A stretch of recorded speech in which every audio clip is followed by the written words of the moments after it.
Hello, everyone. Welcome to Hobo Radio. So sit down, kick your feet up, and enjoy some radio, the old-time era, and I hope you'll like and subscribe. 21st Precinct, Sergeant Collins. Who's trying to kill her?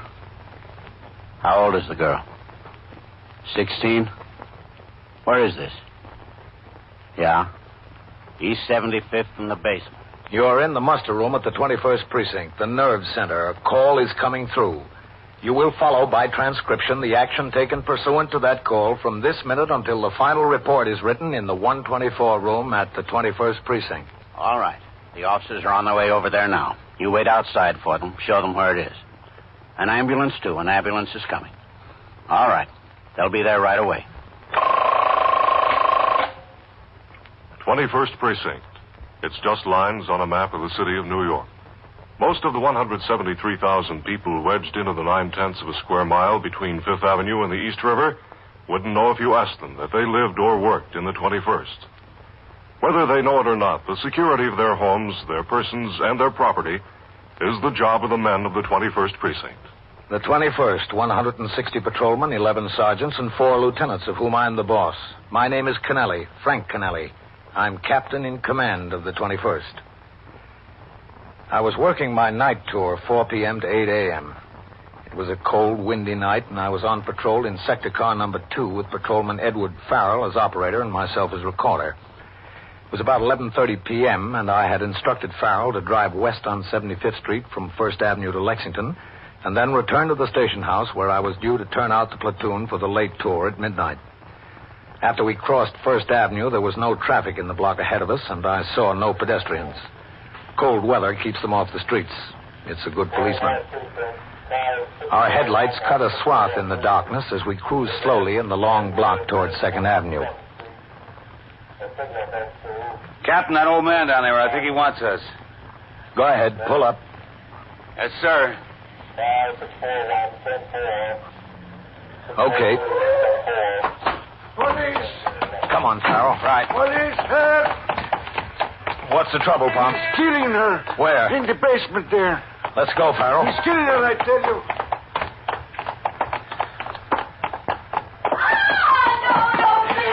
Down there. Watch the steps. I got my leg. All right, hit the door. Get away from her. Get away. Kill you! Break your head! Come here.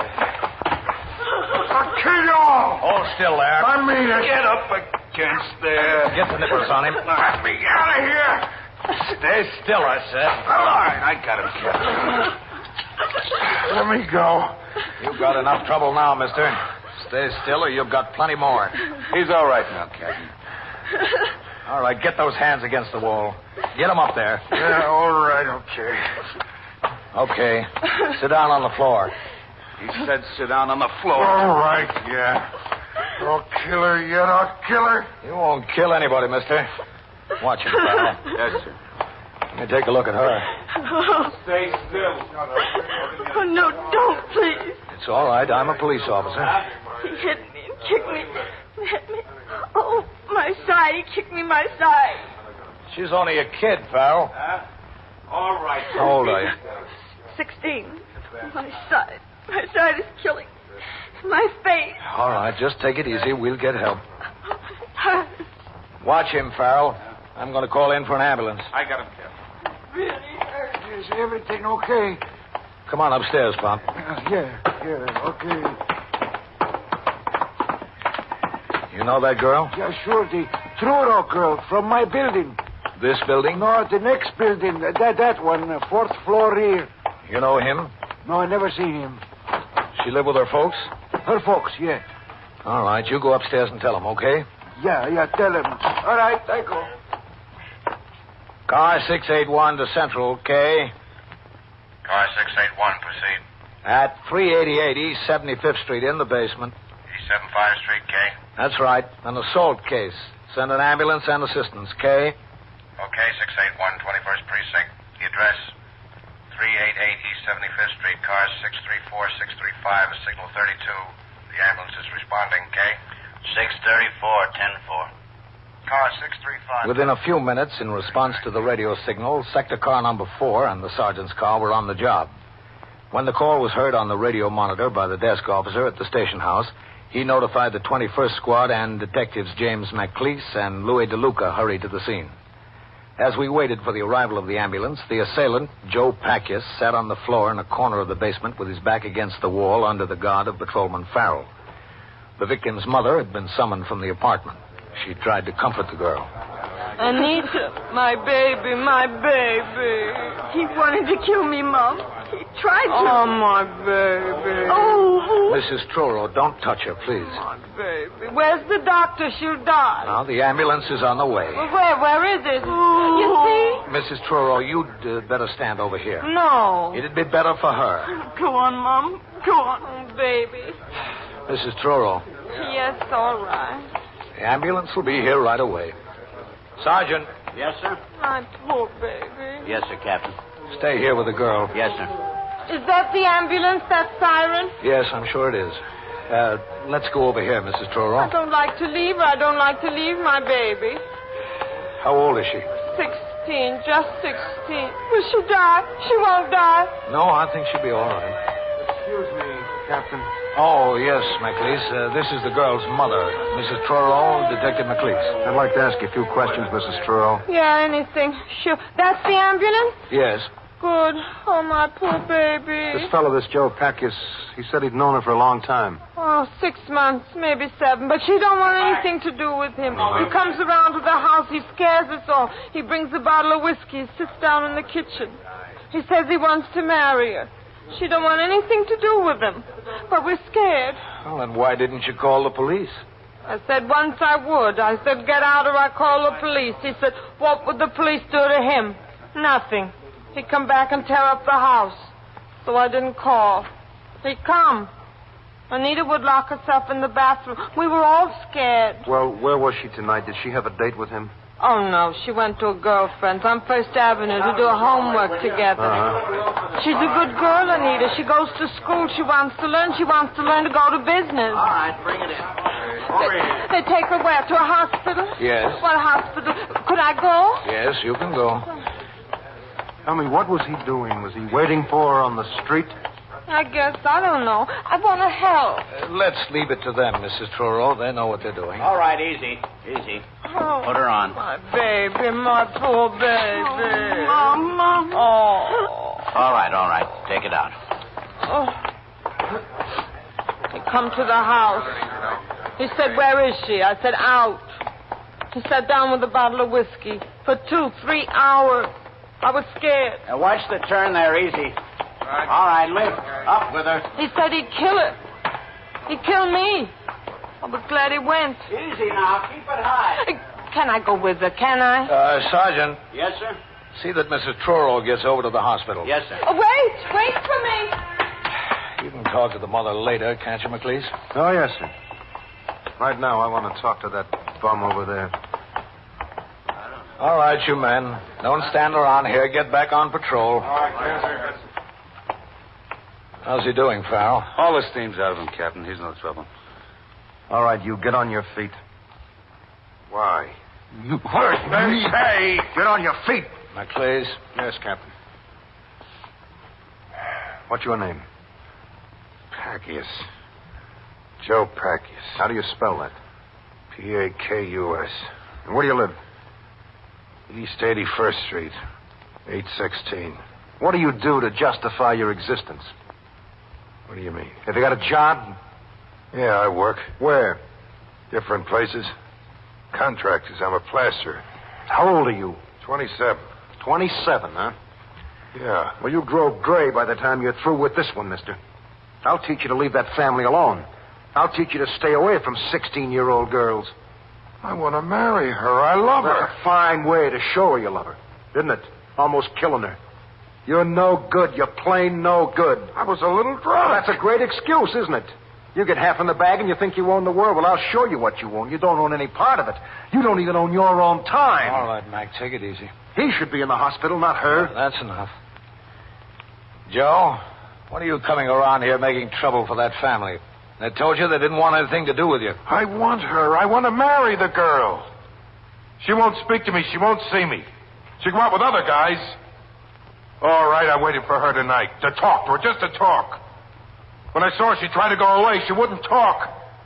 Okay, sister, you'll talk. You'll do what I tell you. You threw her down in the cellar and you beat her up and you almost killed her, and she might die yet. It was a whiskey. I didn't mean it. 16-year-old girl. 16? I don't know. I don't care. I want to marry. She's a woman. And you're a man, huh? Well, not in my book, mister. In my book, you're a nothing. A great big cipher. The suspect, Joe Packius, was taken to the station house in the custody of Patrolman Farrell, the first officer on the scene. Detective McLeese rode with them in sector car number 2, and I returned in the sergeant's car just in time to turn out the platoon for the late tour at midnight. At the station house, Packius was taken upstairs to the 21st Squad, still in the custody of Patrolman Farrell. There, he would be questioned further by detectives and, on completion of the investigation, booked in on charges of felonious assault. As the senior officer on duty in the 6th Division during the night, I was called to the 25th Precinct, where a 3-alarm fire in a loft building had caused the evacuation of 2 tenements. It was 2:20 a.m. when I returned to the 21st Precinct and walked into the muster room and around the desk to sign the blotter. Hello, Sergeant. Captain. Captain. Red. 21st Precinct, Sergeant Collins. What about that Truro girl in the hospital, Red? How bad is she? 2 broken ribs, Captain. Her face is pretty badly cut out. No internal injuries, I don't think. Lieutenant Gorman, Iceman's ringing in. He made that notification on York Avenue. He got hold of the brother. Okay. All right, Iceman. Did they book that Joe Packius yet, Red? No, sir, not yet. They still got him upstairs. What about Farrell? He's still there. As soon as he's booked in, he'll get a couple of hours sleep before he has to go to court with him. That's a mean one, that guy, Captain. 16-year-old girl. Yeah. I'll be in my office, Red. Yes, sir. 21st Precinct, Sergeant Collins. Oh, Sergeant. Yeah, all right. You take your meal now, right? Okay. Yes, sir, Captain? Sergeant, I'll tell you what. I want you to... What's that? In the back room. Come on, Sergeant. Yes, sir. Somebody fell down the steps. Yes, sir. That's what happened. Packius, are you all right? Packius. What happened, Mac? He tripped, fell down the whole flight of stairs. Did he? Packius. Well, he's out. He's out like a light. What's going on? What's happened? Where were you, Farrell? He's your prisoner. Well, Captain, Just a second. Packius. Come on. Packius. Sergeant, ring for an ambulance, will you? Yes, sir. Right away. Well, he's out all right. All right, Farrell. Where were you? Oh, we were taking him down to book him. He left his hat in the squad room. I went back inside for it. You were alone with him, McLeese. That's right, Captain. Yes, sir. How'd he fall? I don't know. He tripped, I guess. Did he? On what? Captain, I didn't lay a hand on him. If anybody deserved to get thrown down those stairs, he did, but I didn't lay a hand on him. We'll find out about that, McLeese. We'll find out about that right away. You're listening to 21st Precinct, a factual account of the way police work in the world's largest city. One of the more colorful lumberjacks of the Midwest was a lad named Whiskey Jack. Sort of fellow who could single-handed lick an entire logging crew or swim one of the Great Lakes with one hand tied behind his back. But as in all heroes' lives, there came a tender moment. As legend recalls, Whiskey Jack was not much for learning, certainly couldn't write his name. It was always the big X that he made on any slip of paper. Then one day he came in quiet-like, a little subdued. And when they gave him his pay envelope, he signed for it with great deliberation. The clerk looked, stopped, and called out, "Hey, Jack, why the 2 X's? Whiskey Jack replied, "Why, son, I have just met me a lovely young lady in the next river town, and we was hitched. So I thought it only proper and fitting that a married man should change his name." Folklore belongs to every nation's legendary past, and I guess we Americans have some good ones. Now back to 21st Precinct and Captain Frank Anelli. Any unusual occurrence concerning a prisoner, injury, death, escape, or attempted suicide is a grave matter. The commanding officer of the precinct concerned is required to make an immediate and thorough investigation and forward his report to the office of the chief inspector and the New York State Commissioner of Correction. Joe Packius did not regain consciousness by the time the ambulance arrived. He was taken to Bellevue Hospital. In the meantime, I had instructed the desk officer, Lieutenant Gorman, to telephone Lieutenant Matt King, commander of the 21st Detective Squad, at his home and inform him of the incident. Lieutenant King was at the station house within 25 minutes and sat in my office as I questioned first Patrolman Farrell. Oh, sir, I didn't leave him for a minute, not since I brought him in. You got him into the station house about 5 minutes to 12. How come you didn't bring him downstairs to be booked until 25 after 2? Well, McLeese was conducting an investigation, Captain. Well, there wasn't much investigation that needed conducting, was there? You were an eyewitness to the assault, so was I. Yes, sir. And you had another witness, that old man that stopped you. Yes, sir. Did McLeese make any threats against this Joe Packius up in the squad room? No, sir. You just talked to him calmly? Well, not exactly calmly, Captain. McLeese didn't think much of the guy. Who did? Did either you or he use any violence in the squad room?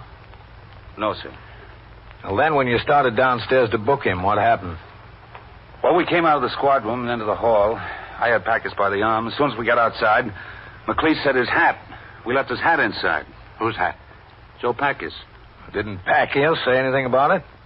No, sir. I guess he forgot. So you went back for his hat? Yes, sir.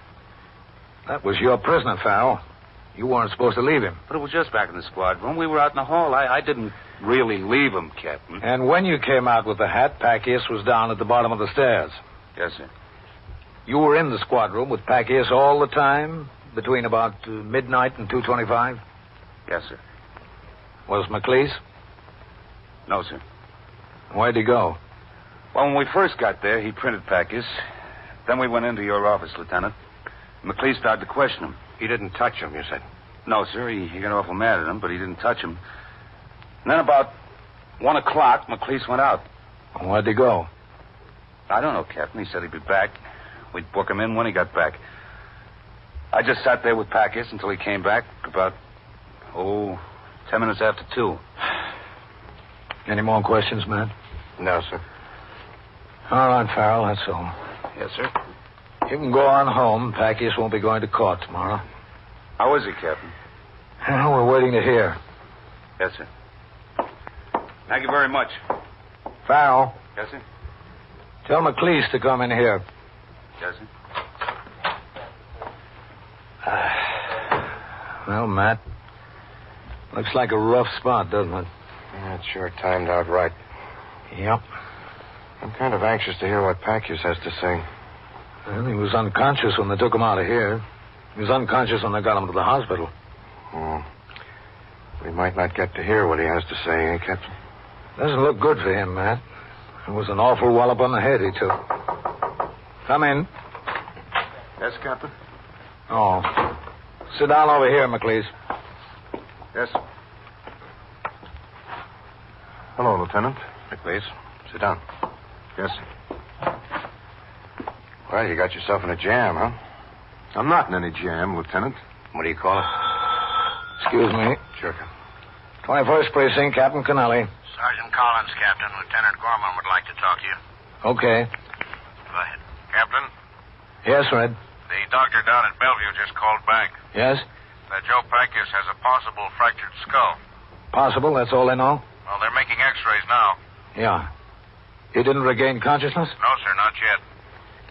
All right, Red. If you hear anything else, ring in here, hmm? Yes, sir. How is he, Captain? Possible fractured skull. I didn't push him down those stairs. He tripped. McLeese, I've been in command of this precinct 2 years. Every day, 24 hours a day, people go up and down those stairs. All kinds of people. Cops, complainants, drunks, narcotics addicts, everything. In 2 years, the only man to fall down those stairs is somebody you've been holding back your temper on all night. From top to bottom, he fell and fractured his skull. I didn't lay a hand on him, Captain. And it happens just when you send the only possible witness back into the squad room for a hat. Nobody around, only you. He tripped and fell, Captain. I didn't touch him. You were itching to all night, though, weren't you, McLeese? Well, who wouldn't? I'm only human. A guy weighs almost 200 pounds, and he's no good. He's not even near human. He beat a 16-year-old girl within this far of killing her, and he would have killed her if the captain and Farrell didn't jump him. So what am I supposed to do, love a guy like this like a brother? I want to see him get what's coming to him. That's just the point exactly. You're a cop, that's all. You're not the judge and jury. It's not up to you to see that he gets what's coming to him. Your job is to bring him and the facts before the people who'll decide that. Not to set yourself up in a throne and decide who's right and who's wrong. That's not your job. Get that through your head. Yes, sir. Did you throw him down the stairs? No, sir. He tripped and fell. Where'd you go about 1 o'clock? I went out for a meal, sir. Where else? You were gone over an hour. Roosevelt Hospital. Why? To interview the victim and her mother. Did you? I saw the mother, Captain. The victim was still in the treatment room. You didn't need the mother or the girl. You had 2 police officers and another civilian as eyewitness. Yes, sir. There wasn't any doubt in your mind that on Farrell's testimony alone, Packius would be held without bail for the grand jury, was there? No, sir. Well, then why did you have to go to the hospital at that point? I don't know, Captain. I thought I ought to get the girl's story. This was a felony case. Did you call the district attorney? No, sir. Why not? Those are your instructions, aren't they? It looked open and shut to me. It looks open and shut to me, too, McLeese. I've got the same feeling about it.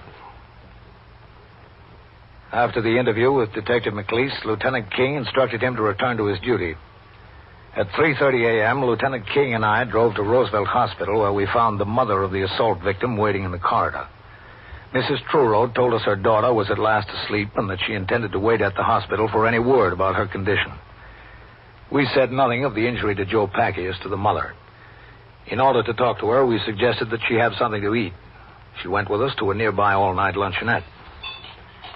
Do you want something else besides the soup, Mrs. Truro? No, it's enough, just the soup. Some coffee? No, nothing. Oh, poor Anita, poor baby. I don't understand how she happened to get involved with this guy. How did that happen? Oh, a girlfriend knew him. They met. He wanted to come to see her to take her on dates and so forth. She didn't want to. She didn't want anything to do with him. He used to come in the house, break in almost, drunk like a maniac. He'd scare her, scare me. Sit in the kitchen and holler he wants to marry her. Push me around. I was scared of him. Well, you don't have to worry about him anymore. I'm still scared. Believe me, Mrs. Truro. He's got brothers. If he goes to jail, he'll send his brothers. They're just as bad. One came with him once to the house. Just as bad. I don't want anything more to do with him. I move. I take Anita. It's just the 2 of us. That's all. He'll be in jail? No, that's worse. The brothers will find us. I don't want anything to do with sending him to jail. I told the detective that. I said to him before. Detective McLeese? Yes, McLeese. I told him I didn't want anything to do with it. And what did he say? He said not to be scared. I don't have to. He said Joe Packius would be fixed good. Nobody would bother us. Not anymore. Fixed good, huh? Yeah. I told him, don't fix him. When the brothers come around, they fix us. I told him. Maybe I ought to go back to the hospital. This is very nice, but maybe Anita wakes up and where am I? Finish your soup, Mrs. Truro. Yeah, all right. Then we go, huh? Yes. I'm going to ring in, Matt. Order me another cup of coffee, will you? All right, Captain. I'll be right back. Very good soup for a restaurant.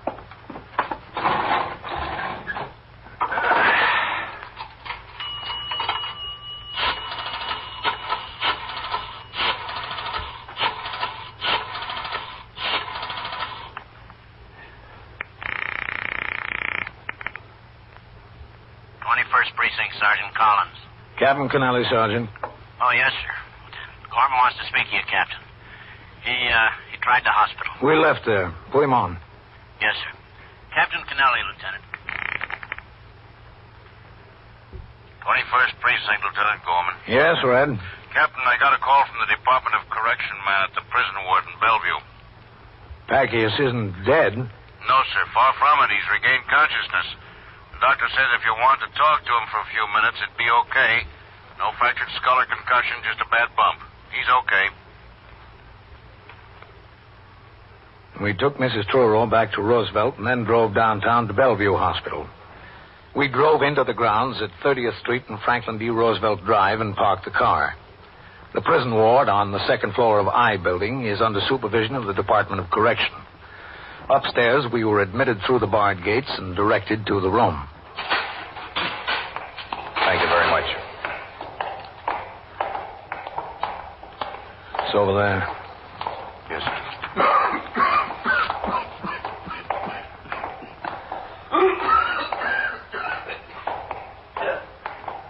Packius? Who are you? We're police officers. Oh, I want to see my lawyer. It's the only one I want to see. You'll see a lawyer. Wise guys, that's all you are, a bunch of wise guys. Wise guys, huh? What does that make you, beating up a 16-year-old girl, a big hero? I want to see my lawyer. Tell us how you came to fall down the stairs. My lawyer. That's the only one I'll tell. I don't want nothing to do with you guys. You've got something to do with us. You've got plenty to do with us. Tell us about how you got hurt. Go ahead. Hit me. See what it'll get you. Nobody's going to hit you. Laying here on my back. Hit me. Go on. I'll get more. Get more what? Money, that's what. You'll get nothing but years, Joe. I'll get money. I'll get a bushel basket full. I'll sue the city. I'll take him over the coals for that kind of treatment. What kind of treatment? Never mind. I'll take it up with my lawyer. What about slapping that girl around? What do you think your lawyer can do for that? Nothing. I ain't worried. I'll take only half the money I'm going to sue for, and the city will be glad to get off the hook. I'll get off with nothing. I'll buy a car, and I'll go to Florida. You've got great ambitions, Joe. I guess we'll pin a medal on you, too, huh? I wouldn't be surprised. I'll talk to my lawyer about it. I got the city dead to rights. They can't do that to a guy and get away with it. You don't seem hurt so bad, Joe. Yeah, well, the pain's killing me. What makes you think you're entitled to sue the city? Those stairs, from top to bottom. Look, the detective said you tried to break away from him and missed the top step. That's a lie. Well, what did happen? Oh, no. You take that up with my lawyer. But I wasn't trying to break away. Don't let him tell you I was. He's lying. I don't think so. I wasn't. I was walking down as quiet as you could. There was this thing sticking up, caught the heel of my shoe. That's the city's fault, ain't it? I tripped and I went down to the bottom. I looked at those stairs, Joe. That's not what happened. Tell us the truth now. I caught my heel. I caught it on the step. I fell. I tripped on something that was sticking up. I tripped and fell. The city has to pay for that, don't they? That detective wouldn't tell you what happened. He don't like me. He don't want me to collect. Doesn't he? Like he never beat up a woman. Big man. Get him to tell you the truth. We will, Joe. Come on, man. Yes. How long, Joe? Get him to tell you.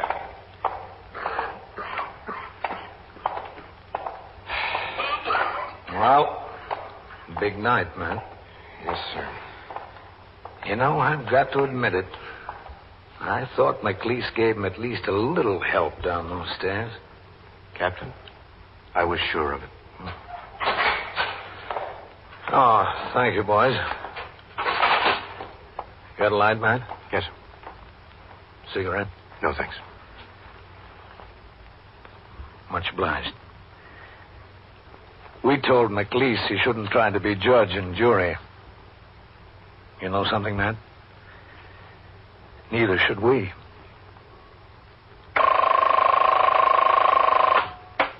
"21st Precinct, Sergeant Collins. What do you mean, robbed? Held up? Where is this? The what bar and grill? Oh.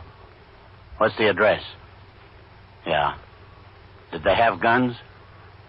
How many men? How many? Well, which way did they go? Were they in a car? What kind of a car? What kind?